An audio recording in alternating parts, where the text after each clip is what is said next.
चरित्रहीन कौन? पति उमेश की गंदी हरकतों से आयुषी तंग आ चुकी थी। आखिर कितनी मेड बदलेगी वह? उमेश की गंदी हरकतों से परेशान होकर कितनी मेड काम छोड़ गईं तो कितनी को आयुषी ने खुद निकाल दिया।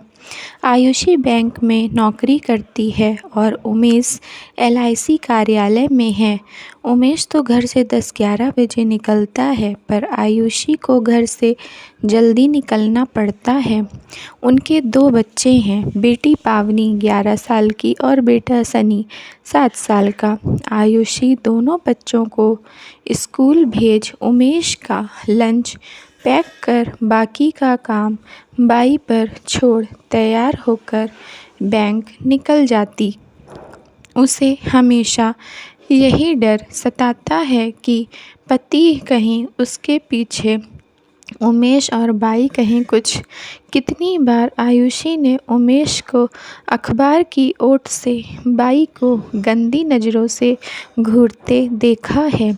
अब झाड़ू पोछा लगाते वक्त किसी के भी कपड़े अस्त व्यस्त हो ही जाते हैं। इसका मतलब यह तो नहीं कि कोई उसे गंदी नज़रों से घूरे। ऐसे में कोई भी बाई असहज हो जाएगी।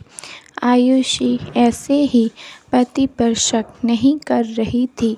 नंदा, मैं ऑफिस जा रही हूँ, तुम काम ख़त्म करके चली जाना। और हाँ, फ्रिज में कुछ खाने का सामान रखा है, उसे लेती जाना, कह एक दिन आयुषी ऑफिस चली गई। आयुषी थोड़ी ही दूर पहुंची थी कि उसे याद आया कि वह अपनी दराज की चाबी भूल आई। उसने तुरंत स्कूटी घर की तरफ घुमाई। घर की दूसरी चाबी आयुषी के पास रहती थी, अतः वह दरवाज़ा खोलकर जैसे ही अंदर गई, उसके पैर वहीं ठिठक गए। उमेश और नंदा दोनों आयुषी के बेड पर एक दूसरे से लिपटे थे। आयुषी को अपनी आंखों पर भरोसा नहीं हो रहा था। बाई तो भाग गई।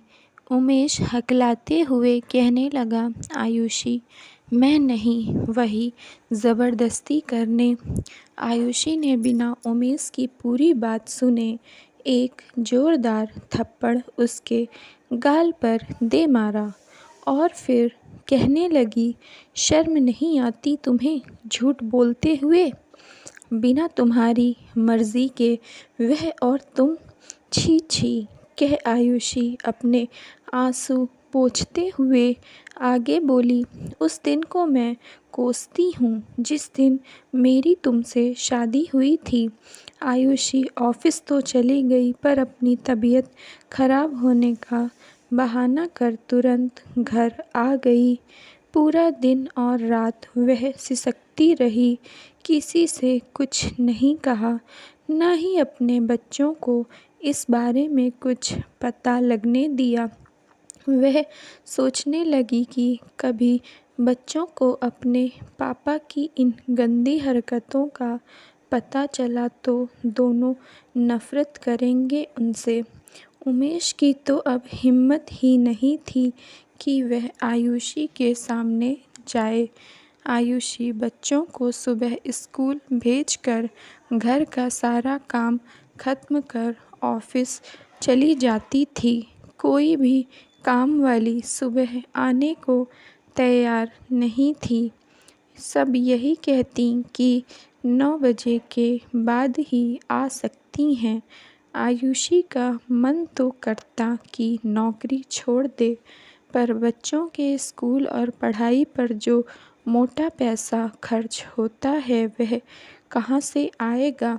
आसमान छूती महंगाई के युग में एक की कमाई से घर चलाना संभव नहीं था। एक बाई आई भी, पर कुछ दिन काम करके छोड़ गई। वही बात सुबह 8 बजे नहीं आ सकती। आयुषी की तो कमर जवाब देने लगी थी। आखिर वह घर बाहर कितना करेगी। आयुषी ने अपनी सहेली वैशाली से बाई के बारे में पूछने के लिए फ़ोन किया तो उसने बताया, हाँ, एक बाई आती तो है मेरे घर काम करने, पर वह थोड़ी बूढ़ी है। अगर तुम कहो तो भेज देती हूँ। वैशाली की बात सुनकर आयुषी खुश हो गई। उसे यही तो चाहिए था। वह मन ही मन मुस्कराई कि उमेश अब बूढ़ी औरत को क्या घूरेगा। कांताबाई दूसरे दिन से ही काम पर आने लगी। अब आयुषी को कोई फिक्र नहीं थी। सब कुछ सुचारू रूप से चल रहा था। कांताबाई 2-3 दिनों से नहीं आ रही थी। वैशाली से पता चला कि उसकी तबीयत ठीक नहीं है, इसलिए कुछ दिनों बाद आएगी। सुनकर आयुषी के पसीने छूट गए। कांताबाई एक रोज़ किसी और को लेकर आई और कहने लगी, मैडम जी, यह मेरी बहू है रूपा। अब से यही आपके घर का काम करेगी। कांताबाई, जब आपकी तबीयत ठीक हो जाएगी तब तो आओगी ना काम पर? आयुषी ने पूछा। मैडम जी, अब मुझसे काम नहीं होता है। गठिया की शिकायत है मुझे। काम करती हूँ तो दर्द और बढ़ जाता है। मगर आप चिंता ना करो, मेरी बहू मुझसे भी अच्छा काम करेगी। कांताबाई ने कहा। आयुषी ने हाँ तो कह दी, पर फिर वही शर्त कि सुबह 8 बजे आना पड़ेगा। रूपा मान गई। रूपा काम तो अच्छा करती थी, पर आयुषी को डर लगा रहता था कि उमेश की गंदी नज़र कहीं रूपा पर भी ना पड़ जाए। रूपा थी भी बहुत खूबसूरत, और फिर उम्र भी ज़्यादा नहीं थी। यही कोई 22-23 साल। आयुषी के सामने ही वह काम करके चली जाती थी। आयुषी रविवार के दिन रूपा से खाना बनाने में भी मदद ले लिया करती थी। रूपा का व्यवहार भी अच्छा था। आयुषी हमेशा उसे कुछ ना कुछ दे देती थी, जैसे पुराने सलवार सूट, चूड़ियाँ, बिंदी, लिपस्टिक आदि। रूपा भी बहुत खुश रहती थी। आयुषी को वह अब मैडम जी नहीं, दीदी कहकर बुलाने लगी थी। आयुषी ने जब एक दिन रूपा से पूछा कि तुम्हारा पति क्या करता है, तो बोली, दीदी, मेरा मर्द मज़दूरी करता है। हमारी शादी के अभी 2 साल ही हुए हैं। रूपा अपने मायके, ससुराल, नात रिश्तेदारों सबके बारे में बताती रहती थी। आयुषी अब रूपा पर भरोसा करने लगी थी, परंतु उसे अपने पति पर कतई भरोसा न था। रूपा को आयुषी के घर काम करते हुए करीब 7 महीने हो चुके थे। अब तो रूपा कभी कभार लेट भी आती तो आयुषी कुछ नहीं कहती थी। उसे लगता था कि अगर रूपा ठीक है तो उमेश कुछ नहीं कर सकता है। रूपा अब बड़े सलीके से सज धज कर रहने लगी थी। आयुषी ने एक दिन पूछ ही लिया, रूपा, आज तो तुम बहुत अच्छी लग रही हो, और यह तुम्हारा सलवार सूट भी कहाँ से खरीदा? बहुत ही सुंदर रंग है। रूपा कहने लगी, दीदी, मेरी माँ ने दिया था। रूपा का चेहरा कुछ दिनों से बड़ा ही खिला खिला सा लगने लगा था। आयुषी ने पूछा भी, रूपा आजकल बड़ी खुश नज़र आ रही है, कोई बात है क्या? तब रूपा ने मुस्कुरा कर कहा, नहीं दीदी। रूपा कुछ महीनों से काम करने लेट से आने लगी थी। पूछने पर कहने लगी, मेरी सास बीमार हैं, इस कारण देर हो जाती है। आयुषी कुछ नहीं कहती, उस पर घर छोड़कर ऑफिस चली जाती थी। आयुषी को इस बात की हैरानी होती थी कि उमेश इतना कैसे सुधर गया। रूपा उसे चाय देने भी जाती तो नज़र उठाकर भी नहीं देखता है। आयुषी को लगा कि शायद उसे उस दिन का थप्पड़ याद है और फिर मुस्कुरा उठी। रूपा को काम पर ना आए आज हफ्ता हो गया। आयुषी को समझ नहीं आ रहा था कि क्या करे, किससे पूछे कि रूपा क्यों नहीं आ रही है। फिर याद आया कि वैशाली से पूछती हूँ। वैशाली ने कहा कि उसके घर से भी रूपा कई दिनों से नहीं आ रही है। उसने यह भी कहा कि रूपा का घर आयुषी के घर से थोड़ी दूर पर ही है, जाकर पूछ ले। आयुषी को लगा कि वैशाली सच कह रही है, उसे जाकर देखना चाहिए कि क्यों नहीं आ रही है और वह काम पर आएगी भी या नहीं। सकरी सी गली में एक कमरे का घर, एक खटिया पर कांताबाई लेटी थी। बाहर से ही सब दिख रहा था। कांताबाई। आयुषी की आवाज़ सुनते ही कांताबाई बाहर आ गई। रूपा कई दिनों से नहीं आ रही है तो देखने आ गई। तबीयत तो ठीक है ना उसकी? आयुषी ने कांताबाई से पूछा। कांताबाई अपना सिर पीटते हुए कहने लगी, करमजली मर जाए तो अच्छा है। कांताबाई ऐसा क्यों कह रही? कोई बात हो गई क्या? आयुषी ने आश्चर्य से पूछा। मैडम जी तो और मैं क्या बोलूं? पता नहीं ये कलमोही कहाँ से अपना मुंह काला करवा कर आई है। किसका पाप अपने पेट में लिए घूम रही है, यह देखने से पहले मैं मर क्यों नहीं गई। अपने बेटे को क्या जवाब दूंगी?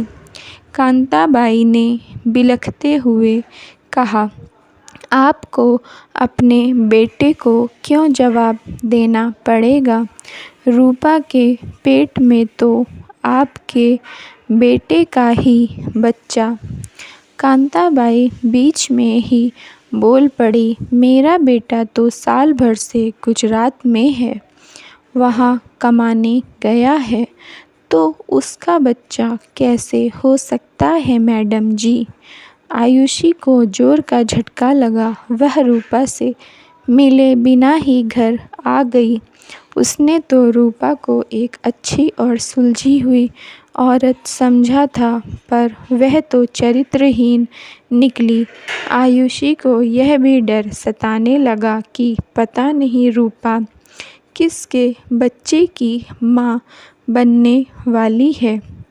कहीं मेरे पति? फिर अपने दिमाग को झटका देती हुई अपने आप को ही समझाने लगी कि नहीं नहीं, ऐसा कैसे हो सकता है। रूपा तो मेरे सामने ही रोज़ काम करके चली जाती थी। हाँ, कुछ दिन लेट आई थी, पर उमेश तो उसे देखता भी नहीं था। फिर वह तो कितने घरों में काम करती है, कोई भी हो सकता है।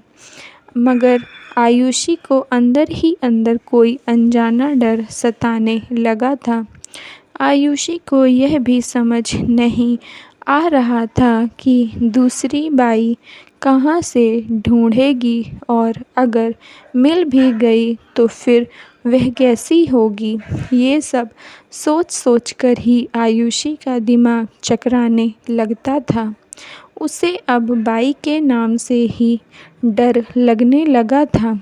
आयुषी ने ऑफिस से कुछ दिनों की छुट्टी ले ली, क्योंकि घर और बाहर दोनों जगह काम करना उसके लिए मुश्किल हो गया था। आयुषी को काम करते देखकर एक दिन उमेश ने कहा, लगता है तुम्हारी बाई भाग गई। आयुषी ने कहा, उसकी तबीयत ठीक नहीं है इसलिए नहीं आ रही है। अरे यह तबीयत खराब तो एक बहाना है पैसे बढ़वाने का। जानती है कि तुम औरतों का उसके बिना काम नहीं चलने वाला, इसलिए नखरे दिखाती है। एक कुटिल मुस्कान के साथ उमेश ने कहा, जब तुम्हें कुछ पता नहीं है तो बकबक क्यों करते हो। आयुषी ने उमेश को झिड़कते हुए कहा। लेकिन उमेश को टटोलना भी था कि कहीं रूपा की इस हालत का जिम्मेदार उमेश तो नहीं है। कांताबाई कह रही थी कि रूपा पेट से है, पर ताज्जुब की बात है कि उसका पति साल भर से उससे दूर है, फिर वह पेट से कैसे रह गई।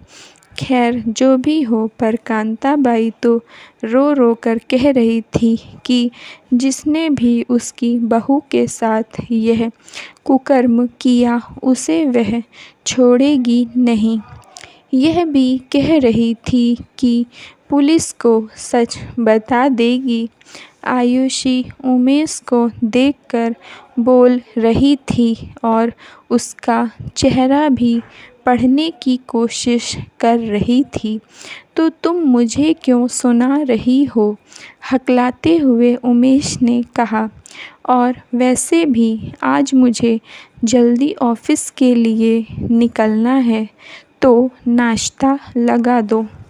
उमेश अपने आप को ऐसा दिखाने की कोशिश कर रहा था कि ये फालतू की बातों से उसे क्या लेना देना, मगर आयुषी को उमेश पर शक होने लगा था।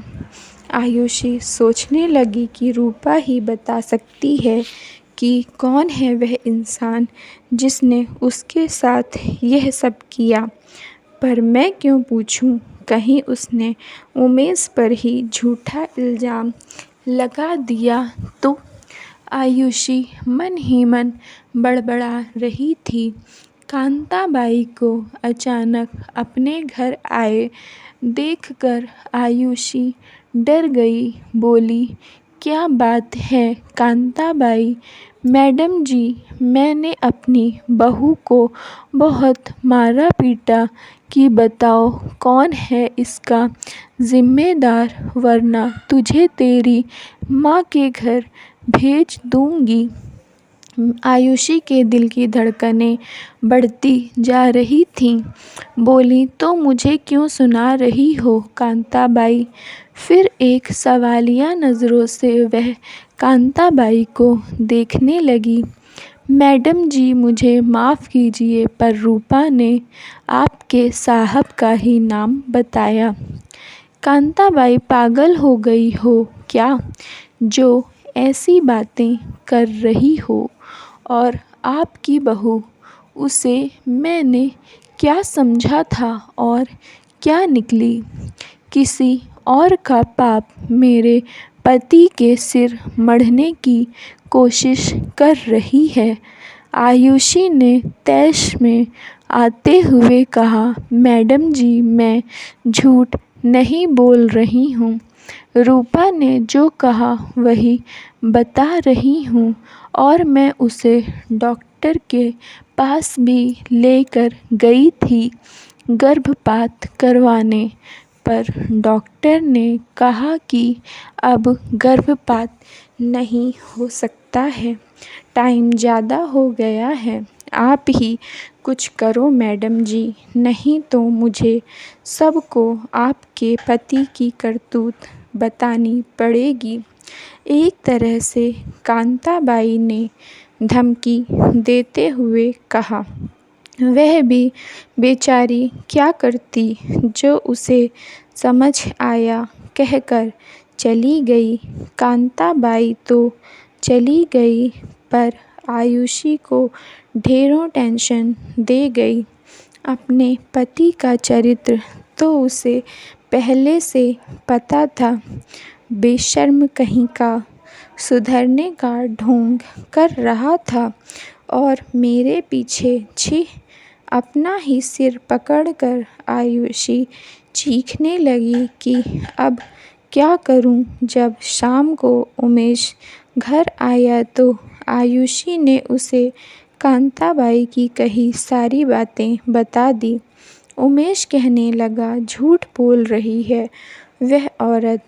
एक रोज़ मुझसे ही पैसा मांगने लगी कि मेरी सास बीमार है, डॉक्टर को दिखाना है। मुझे दया आ गई तो दे दिए। फिर तो वह हमेशा पैसे की मांग करने लगी। तब मैंने मना कर दिया, शायद इसलिए मुझ पर गंदा इल्ज़ाम लगा रही है, सफाई देते हुए उमेश ने कहा। पर उसके चेहरे से झूठ साफ झलक रहा था। कांताबाई तो अपनी बहू का गर्भपात भी कराने गई थी, लेकिन डॉक्टर ने यह कहकर मना कर दिया कि समय ज़्यादा हो गया है, जान को खतरा हो सकता है। फिर अब तो एक जांच से पता चल जाता है कि बच्चे का बाप कौन है। अपनी नज़रें उमेश पर गड़ाते हुए आयुषी ने कहा, मुझे ये सब क्यों सुना रही हो? मैंने कहा ना कि मैंने कुछ भी नहीं किया। बार बार मुझे ये बातें ना सुनाओ। उमेश ने अपनी नज़रें चुराते हुए कहा। आयुषी रात भर करवटें बदलती रही। देखा तो उमेश भी नहीं सोया था। आयुषी को अपने दोनों बच्चों का भविष्य अंधकार में डूबता नज़र आ रहा था। उसकी समझ में नहीं आ रहा था कि क्या करे। दोनों बच्चों को स्कूल भेजकर और उमेश के ऑफिस जाने के बाद आयुषी ने कांताबाई के घर का रुख किया। कांताबाई, क्या मैं अंदर आ सकती हूँ? बाहर से ही आयुषी ने आवाज़ देते हुए कहा। कांताबाई आयुषी को अंदर अपनी कोठरी में ले गई। आयुषी ने कहा, रूपा, अगर तुम सब सच सच बताओगी तो मैं तुम्हारी मदद करने को तैयार हूँ। तो रूपा ने कहा, दीदी, यह बात सच है कि मेरे पेट में साहब जी का बच्चा। एक दिन जब मैं लेट हो गई थी, साहब जी ने मुझे कोल्ड ड्रिंक दिया। उसे पीकर मैं बेहोश हो गई थी और जब मुझे होश आया तब तक मैं लुट चुकी थी। मैंने साहब से कहा कि मैं दीदी को सारी सच्चाई बता दूंगी, तो उन्होंने मुझे जान से मारने की धमकी दिया और कहा कि किसी को भी कुछ मत बताना। आयुषी ने कहा, कल मेरे साथ अस्पताल चलना, वहाँ सब दूध का दूध, पानी का पानी हो जाएगा। इतना कहकर आयुषी चली गई। अगले दिन आयुषी, रूपा और कांताबाई अस्पताल गई। डीएनए टेस्ट करवाया और रिपोर्ट का इंतज़ार करते हुए वह भगवान से प्रार्थना कर रही थी कि रिपोर्ट में उमेश का नाम न आए। लेकिन रिपोर्ट में लिखा था कि बच्चा उमेश का है। अब उमेश की पत्नी रोते रोते घर गई, अपने बच्चों को लेकर मायके चली गई। जब घर पहुंची तो अपनी माँ और भाभी को सारा किस्सा सुनाया। आयुषी ने तलाक की अर्जी दे दिया था। आयुषी की भाभी गर्भवती थी। वह एक दिन उसे लेकर अस्पताल गई थी। वहाँ रूपा भी मिल गई थी। वह किसी को पैसे दे रही थी। जब वह चली गई तो आयुषी और उसकी भाभी ने पता किया तो पता चला कि यह प्रेगनेंसी की झूठी रिपोर्ट तैयार करके लोगों को ब्लैकमेल करती है। आयुषी ने रूपा को पुलिस के हवाले कर दिया। अपने बच्चों के साथ अपने पति के पास गई, उससे माफ़ी मांगा। चरित्रहीन सिर्फ मर्द नहीं होता, कभी कभी औरत भी चरित्रहीन होती है। बिना पूरी सच्चाई जाने कभी कोई कदम नहीं उठाना चाहिए।